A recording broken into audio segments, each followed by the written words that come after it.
Okay, so in the last video yesterday, what we have done is we've talked about the 4 life cycle hooks methods, and today we are going to talk about the remaining 2 methods. And out of these 2, one is really important, that is rendered callback, and then we are also going to talk about the renderer method.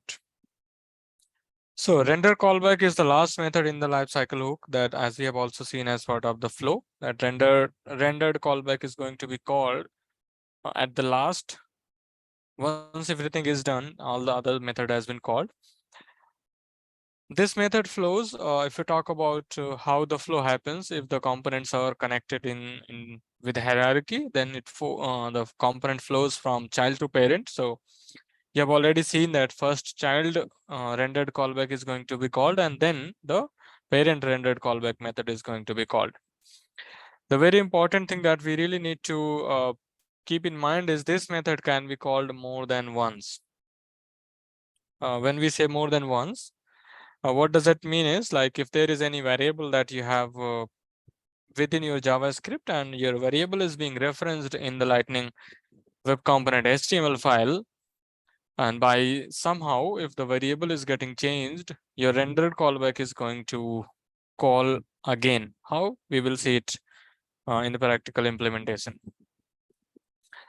If we talk about what all we can do with the rendered callback, it has it gives you the flexibility to utilize any sort of things, like you wanted to make the calls, you wanted to load the static libraries into the rendered callback, like JavaScript or CSS, you wanted to make to the Apex class, you wanted to navigate to some other URL, you wanted to dispatch a custom event. So basically most of the things that we cannot do or we can do from the other methods, everything we can do within this method as well.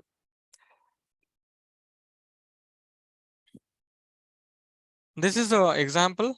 This is the example of our HTML files and the JavaScript files for the parent and child. So if you see on the left hand side, we've got the parent, which has some rendered callback over here. You could see this is our method. And then we have got child, which is also have a rendered callback method, just having a console.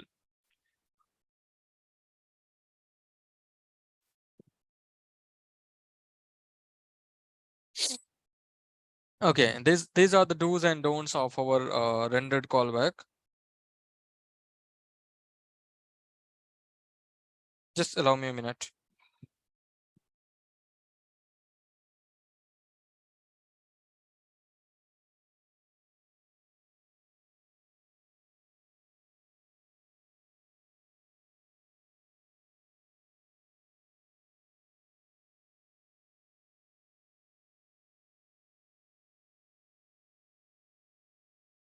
Yeah. So we were talking about the do's and don'ts of our rendered callback. So some of the do's are here, like we could perform the business logic whenever every single thing has been completed. For example, we wanted to call the Apex class when the rendering has been completed. We wanted to get the HTML components with the help of either class selectors or ID selectors, or with the help of the complete tag itself. We wanted to get the child component details because the child component is now loaded, and that component is rendered, it's there in the DOM, and we can easily access, and we can just go ahead and manipulate based on our business need. We wanted to call the Apex method, how we will see as well. We can create and dispatch the custom events. We can always use UI record APIs. We can display the toast notifications. We can call the navigation services, as we have already talked about. Okay. Now, what are the don'ts? Not exactly the don'ts we should not be doing. Most importantly, taking care about the things while using the rendered callback. And again, that is always related to the same thing we've talked about. Rendered callback we should not be using if we are using a value called getters and set. Not exactly getters and setters. Let me basically showcase you so that you really see what we should not do, instead of reading it here and trying to explain you. Okay, so We already have parent and child. So what we will do is we'll quickly go ahead and say rendered callback is our method in both the components, parent component as well as in our child component. We will just have console.log. Yeah, was someone asking something? Okay, I think this, okay. This is on the child component. We will just go ahead and deploy it. And then similarly, we are going to have on the parent component. And we'll also deploy the parent as well. So for now, we're just looking at how the rendered callback executes when the parent one is going to execute and when the child one is going to execute. So our code is there into the Salesforce org. Let's quickly go ahead and refresh this page to see if you are able to see the console for our rendered callback methods or not. So if you see here into the console, let me try to, okay. Okay, if you see here into the console, we see rendered callback on the child is first printed, and then we are seeing that rendered callback on the parent is getting printed. As we talked about, it is going to flow from the parent, not parent, from the child to parent. But we have also talked about, right, the rendered callback is going to or can get executed multiple times. Okay, so what does that mean is, let's quickly have, so here we have got this so child, right? And so child is also being utilized here in this paragraph. So if you get here, like click on this change visibility, disconnected callback called on the parent, sorry, on the child, at the same time rendered callback also called on the parent as well. Then if you click on again change visibility, then you will see the rendered callback on the parent is also getting called. So what does why this is happening? So as the method name itself says that rendered callback. So anytime if any property is getting changed into the JavaScript, okay, here like this so child properties by default it is true. On a click of our button, the value of the property so child is being reversed. Reversed mean if it is true, it is going to set to false. If it is false, it is going to set to true. Okay. And this variable is also being utilized here in HTML. So if both the conditions are satisfied, like values getting changed and values being used in HTML. So what is happening? Basically, it is trying to render the value of the component. Okay, no matter where it is used. So every time the value is trying to render, the render callback is going to get executed multiple times. Now, what problem it can cause? It is can cause the problem of infinite loop, like your component is caught into an infinite loop and you are not able to do anything. You're not able to click anywhere. Okay. If you are calling an Apex class, it is going to call the Apex class again and again every time the value is changed. Similarly, if you are using toast notification or custom events, it's going to cause the multiple things. Okay, it's going to cause all those multiple calls are going to happen. So let's talk about how it's going to happen. So what we will do is first we are going to talk about how to call the Apex class using connected callback or the rendered callback, and then we will see how the class is getting called multiple times, and then we are going to see how we could go ahead and prevent this, how we can effectively manage this rendered callback, because this rendered callback we will be using whenever we wanted to load the external libraries like JavaScript and okay, I think if you could go ahead and mute. Okay, like we are going to call the JavaScript, we are going to call the CSS. That's where we are going to utilize this rendered callback. Okay, so we already have a method. Let's say we've got this contact service is our Apex class. Okay, under that contact service we have got a method called get contacts. Okay, that is basically this method is basically a wired method that is decorated with @catchable, but we can also call it using imperative as well. So let's import this method in our parent component. So we're going to say import the name of our method from, as we've talked about, it's going to be Salesforce Apex, and the name of our class, that is contact service dot, and the actual name of our method. Let's say you wanted to call this method imperatively, you don't want to call this method with the help of a wire method, and at the same time you also wanted to call this method whenever the component loads. Okay, so what we will have is, we will have a method. Okay, let's have a method and say handle contact list. This is our method, and within this method we are calling our method, that is get contact list. And this method takes two parameters, and those are like record ID and first name. So record ID is here, and then we have got first name as well. As we talked about, it's always going to return the promise. So we will say just go ahead and return promise. So we will see the result, and then we will see the catch. You could also implement the finally as well, and we're not going to put over here. So if there is any error, if there is any result, let's have a console.log, and we would say result, and we'll also have a console.log, so that we can say, we can easily identify that our Apex class is being called contact list. And if there is any error, instead of console.log, we are going to say console.error.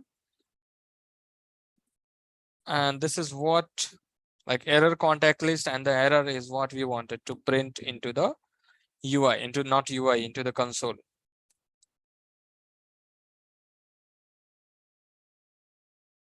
Okay, any questions so far?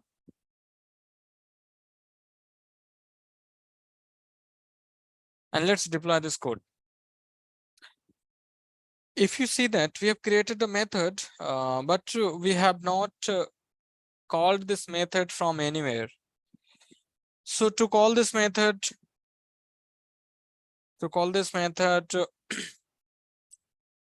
whenever the component loads, right? So what you will do is, you have an option for you have option using wire, you have option using connected callback, you have option using rendered callback. Okay, but here we are going to mainly focused on rendered callback. Rendered callback is the reason, because we wanted to go ahead and talk about how the rendered callback is going to call multiple times.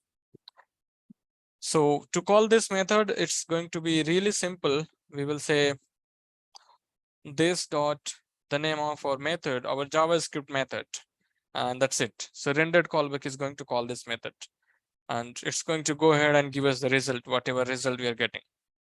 So let's go ahead and deploy this.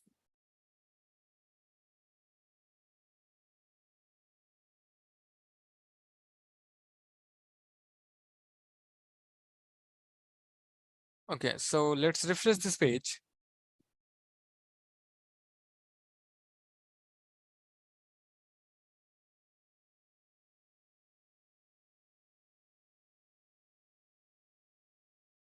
So you could see here we've got contact list, we've got 4 contacts, because that is what we wanted to. We wanted to call the method at that load of component. Our rendered callback does the things for us.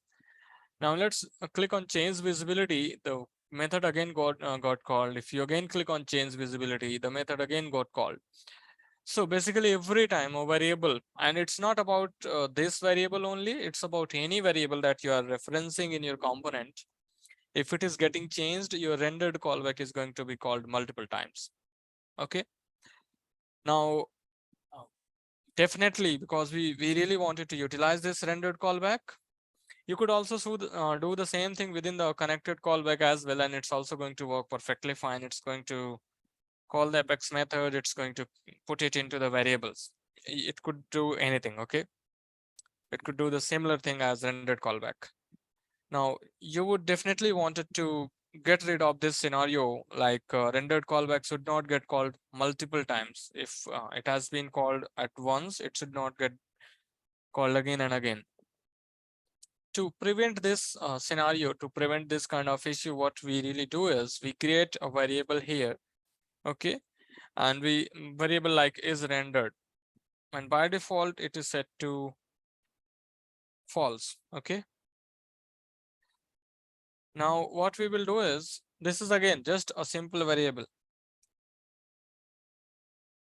that is having a value of false, and then within rendered callback what we will check is, we will say check if this dot is rendered, that means the value for this variable is true, then we are going to say okay, do nothing and return from here itself. If, and then otherwise just say this dot is rendered equal to true, and that's it. Now what we are saying is, okay, by default, if we talk about when the component get loaded, it will be false. So it will check this condition, that's not going to satisfy.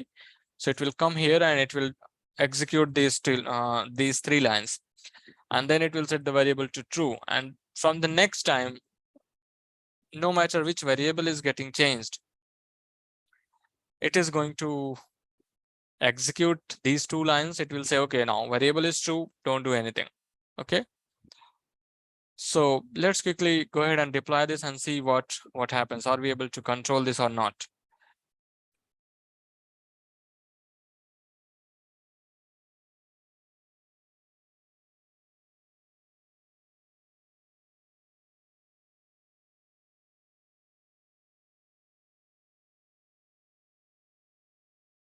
Okay, so you could see here, we've got contact list. There are 4 contacts.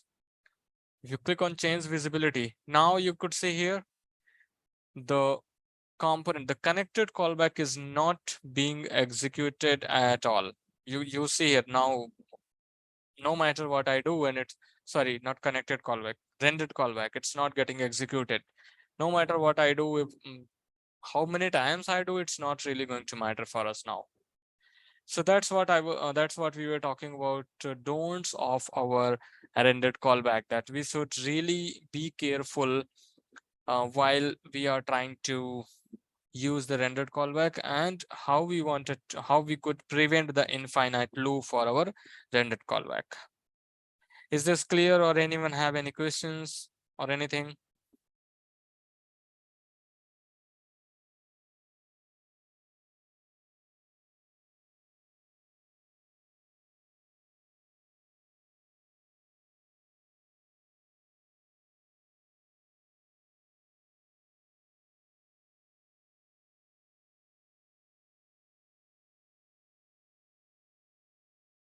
Okay, I don't hear anything from the people.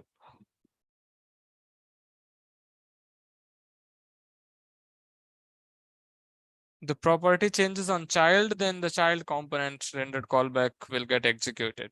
You have to handle that as well, the way that we have seen. So not the parent one. So each component has its own rendered callback method, and that own rendered callback method is going to get executed, not the parent ones.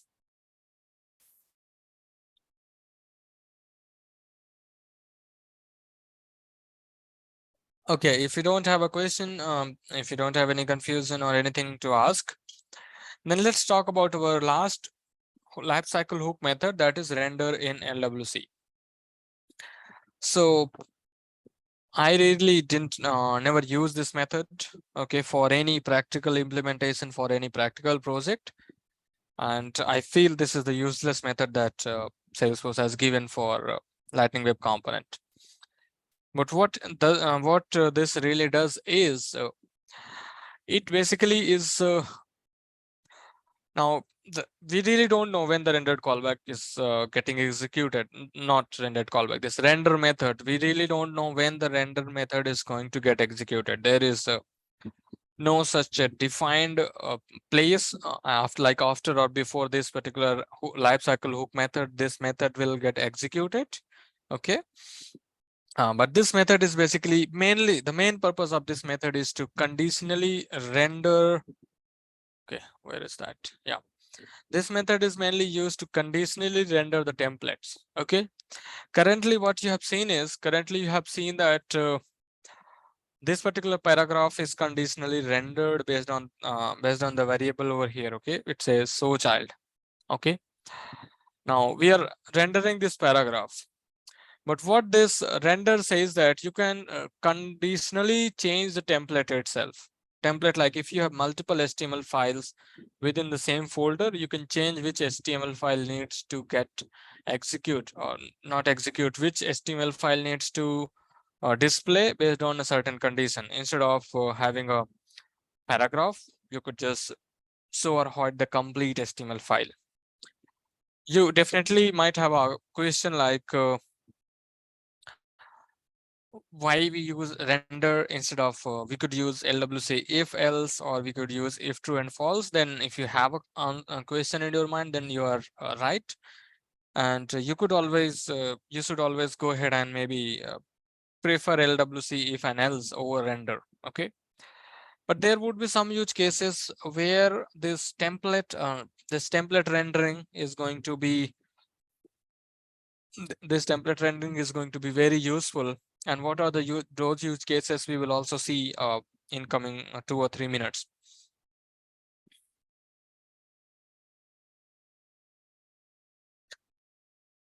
So okay, let's see how it happens. So render method of our lifecycle hook. So far we have seen that all the methods, any method does not return anything.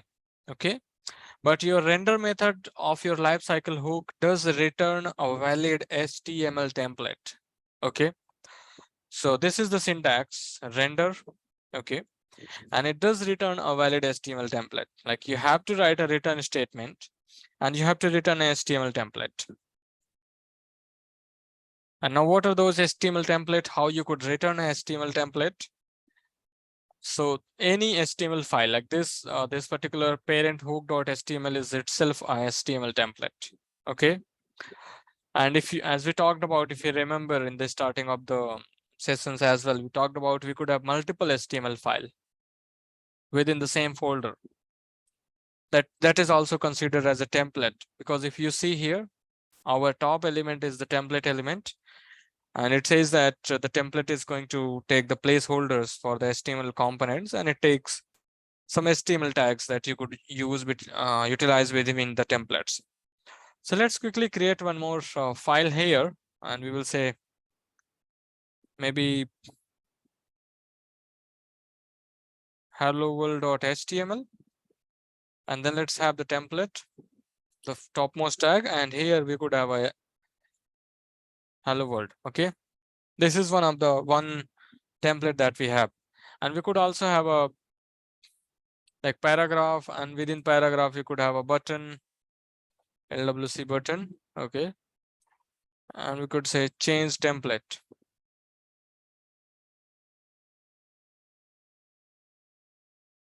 Now there is a method, right? There is a method associated with the button on the click of that button. So how we could do is, where this method will get implemented or not implemented, defined. So as we are within our parent hook, our method is also going to be within parent hook itself, like handle click. We already have this handle click, but so that's fine. We could utilize the same. Okay. So we've got this handle click, and we've got, now this time we've got two templates.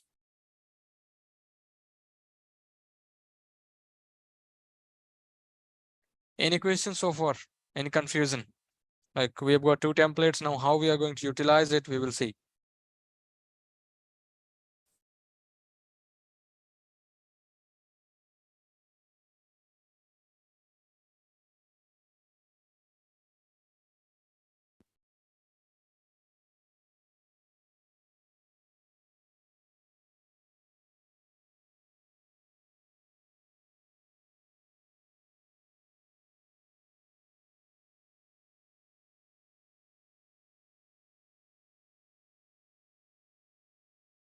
So this time we've got this this HTML template. So what we have to do is, if we have multiple HTML templates and we wanted to render based on certain condition, we really have to import this. So how we will import it? So we will say import, okay, and you could give the any name. Let's say that hello template from. Now how you will do is where we wanted to import the data. We wanted to import the template within this folder, within this parent hook folder. So what we will do is we'll say dot / and the name of your HTML file, that is hello world. And that's it. You really don't need to say hello world.html, just say hello world. And similarly, just say instead of hello template, say main template, and that's going to be parent hook. This is your main template. This is how you would be importing your templates. Now you really need to return a template here. So let's, by default, we are returning the hello template. We are not using the main template currently.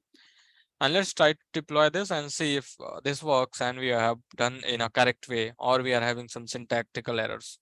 Okay.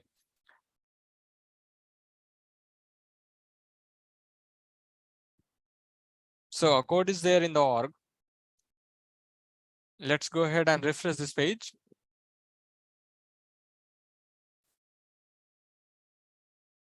And this time, if everything is good, we are not having any error, we would see that the hello world is getting displayed over here.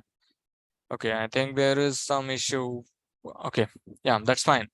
Now you see here, right? We've got hello world here. And then we've got this change template button. Okay, so you clearly see that now what we are doing is from JavaScript itself, we are controlling which template to display. Okay, now you could also have a condition over here. What you'd say is you will say, okay, return if this dot show child, thus if the those like if the value for show child variable is true, then say return main template. Okay, and otherwise return hello template.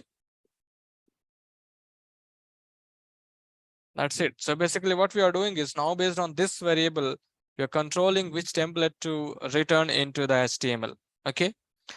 Now, after deploying the latest changes, let's refresh this page.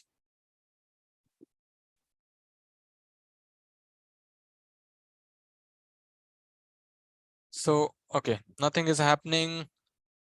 We got nothing. Okay, there is no such. We've got constructor. There is some problem. I've got if this dot show child. Okay, return main template. Otherwise return hello template. So child by default is true, it should return main template. Okay, if I say, if I revert it, I'm just checking it. There could be a problem. As I said, I have not used this, so we might get into a place where we end up debugging why it's not showing. Okay. Yep. So I just reverse the templates which we wanted to display based on the condition. The whole purpose is to showcase you either it is working fine or not.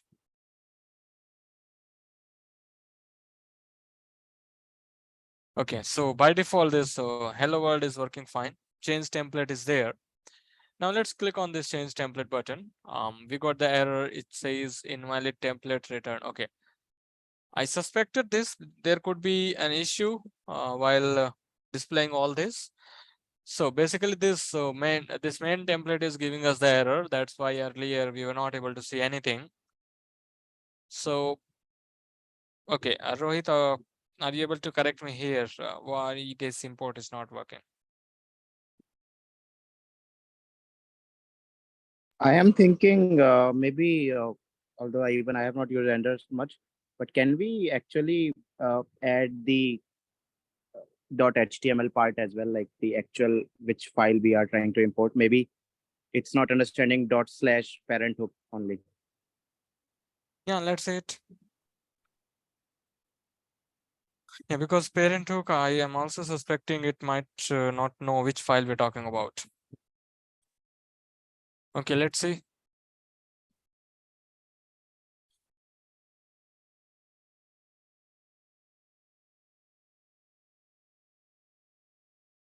So our default template is getting displayed. If you click on change template, yeah, now we are able to see it. So basically what we have to do is we have to tell, we could also use .html file to tell the system that which file we really wanted to import for, we are looking for, okay?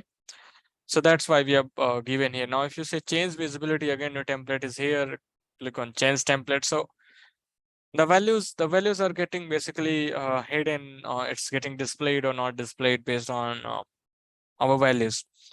Now, where could be the use case for this? Let's say that you really have a huge HTML file, because in the real time you will not having the HTML files which is really having 5, 10 or 15 or 20, 50 lines code.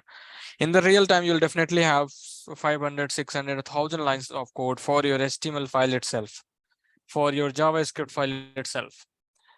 So in that case, what you could do is you could really like if you have a renderer, like multiple components that you wanted to render, okay, based on certain values, based on certain variables you wanted to render different attributes. In that case, you could definitely utilize this render method as well. But one thing that you need to keep in mind is this is going to completely either show the complete part or hide the complete part. What does that mean is either it's going to show this complete parent or it's going to show the show this different part. It's not going to say that, okay, you are also displaying this part and below this you wanted to display another template. That's not going to work with the render. So if you really have that, you really want that kind of functionality, like you have parent and you click on change visibility, then something comes below, and then based on some other conditions or buttons, some other component comes up, pops up. In that case, you have to use if and else. You cannot use this render is only for showcasing the complete HTML file or hiding the complete HTML file. Any questions so far?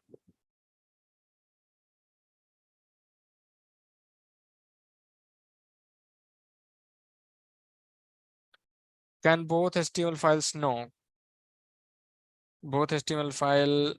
Okay, sorry. Uh, can both HTML file consume the same properties? Yes, because both are related to the same component. They can consume the same properties, they can consume the same methods, but they will not get displayed at the same time. Either one will get displayed, either the other one. And you could have as much as HTML file you want. You could create the folder structure, and within the folder structure, you could have multiple HTML files.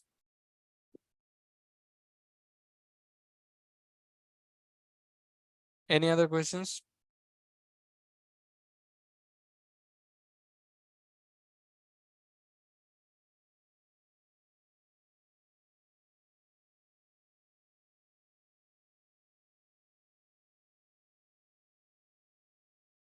No.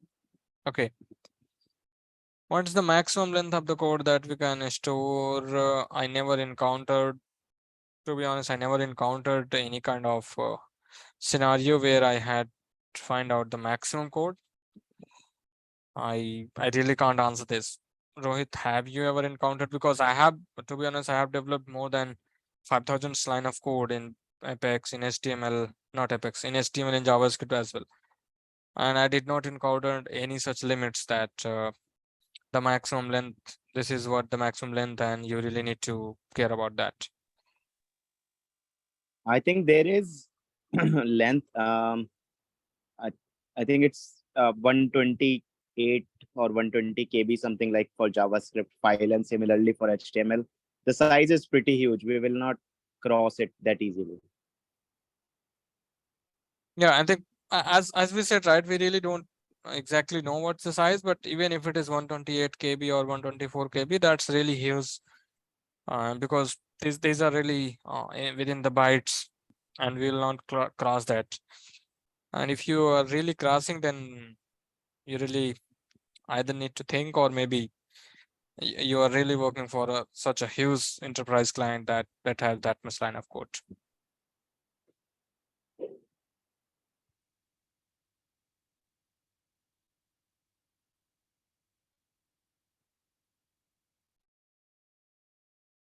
Okay, anyone else has any questions? Because these methods are really important, and going forward you all are going to use these methods frequently. We are not really going to talk about when to use which method. You just go ahead and you need to identify which one you wanted to you really wanted to utilize as part of your development, and how you wanted to go ahead. You really have to take care of that. So if not, I really don't want to go deep into the next session what we have, but there are a few things that I would like to cover is like how we could get the current user record ID. That user is really let's say that the user is there user is trying to access the component. We wanted to get the user ID. Based on the user, maybe we wanted to query the permission sets, and based on some of the permission sets, we really wanted to either show or hide some portion of our component. Just the hypothetical scenario that we're trying to put. But you will definitely be having a requirement for getting the user information, the user ID and its information, especially when you're working with the digital experiences, the community. So how you would work is, how you would get the user record ID and the user information. It's quite easy. What you have to do is you really need to import the user import statement, and you could say import user ID. The name could be anything from, and you will say Salesforce. Okay, I'll just utilize it. Okay, Salesforce user and ID. At Salesforce user, within Salesforce user, we wanted to access ID, and that's it.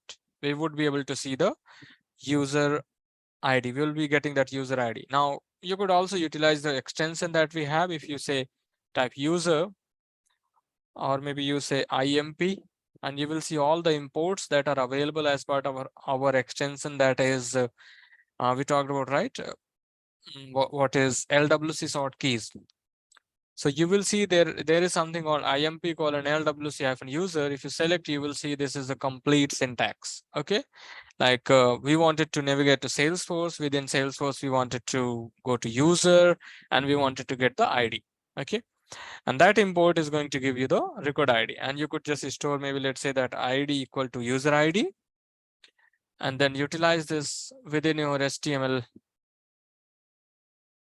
Let's utilize in our parent component. And here you will see the ID of your user record being displayed. And then based on this ID, you would either make Apex class call, or you would use get record UI record API method to get the information about the user. And based on that user, maybe you wanted to manipulate something, you can go ahead and manipulate it.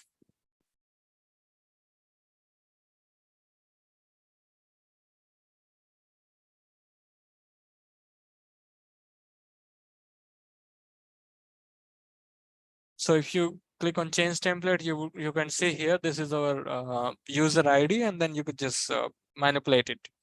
And then there are some other properties of the user or of the Salesforce org that are called as internationalization properties, I-18 properties.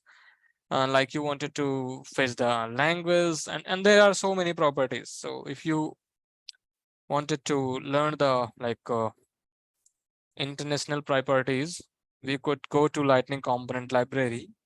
I'm not sure if we get I-18 here, not. So go to developer guide. After you are there, go to reference. And then let me see where we could get I-18 properties.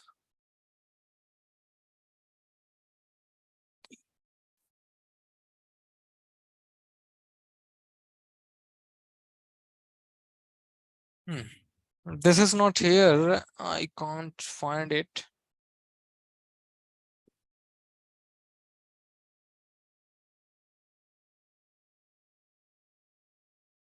Okay, so that's fine. We could always Google international like I-18 properties in LWC or I-18 elements LWC. You would see.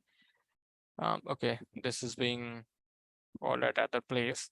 You can just Google it, and we will find the properties. We will find a blog post, And there you will see that these are all the properties we have, like language, the directory, what is the locale, the default calendar, like either it is Gregorian or some other calendar, and some other attributes related to your daytime. Like there are so many properties you wanted to, because you wanted to format, let's say you wanted to format the date time based on the current user locale, you could do that. You wanted to get the currency of the current user, or not current user, to the org, right? So you could get those details, and based on those currencies, locales, date time, ID, you just go ahead and manipulate it based on your business need. How you access is, again, it's really simple. Like other properties we have seen, you have to go to like use an import statement and say @Salesforce I18N. This has to be I18N and then the property name, and these are all the properties. You really don't need to keep in mind. You just go ahead and open this document and find out which property you want. And this extension also gives you the I18 properties. If you say IMP LWC hyphen I18N, you see here, this is what, and it basically gives you how you want it to import. So let's say if you wanted to import locale, you have to just name it locale. And this is the document that you can utilize. We have seen this, right? This one. We could just go ahead and utilize this document. It has also given the possible values like language, directory, locale, currency, first day of week, time zone. So there are so many values that you could just go ahead and utilize it. And we've already talked about the date time and all those things, the formatting, the currency formatting, that kind of things. You just go ahead and get these values. So as we really had got some time, so I just wanted to showcase that this is something that you could go ahead.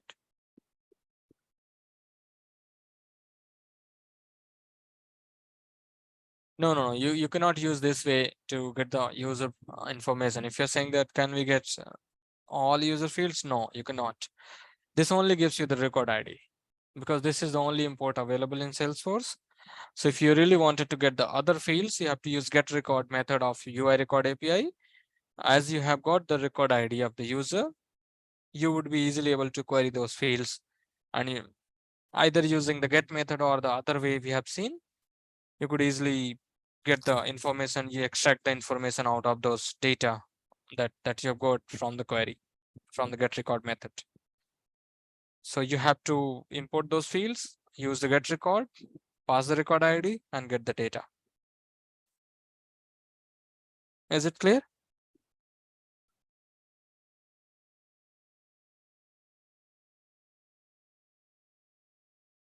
No, we cannot get the custom setting or custom metadata. You have to make an Apex class, and you have to call that Apex class to get the information about. There is no such way. Currently, there is no way.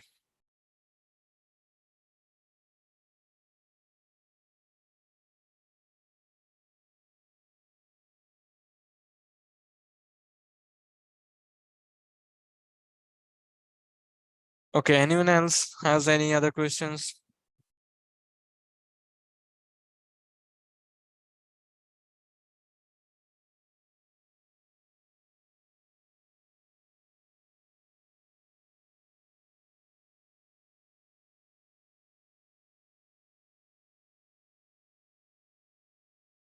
Okay, if not, I think we are done for today. Next, like this, we have already covered current user ID. We're going to talk about how to utilize static resources within our Lightning Web Component. And then if time permits, then we will also see some other concepts. So that's it for today. And yeah, please keep sharing the assignments and keep asking the questions. And let us know if you are really going slow or if you are really going fast pace. We would always try to accommodate those into the coming sessions.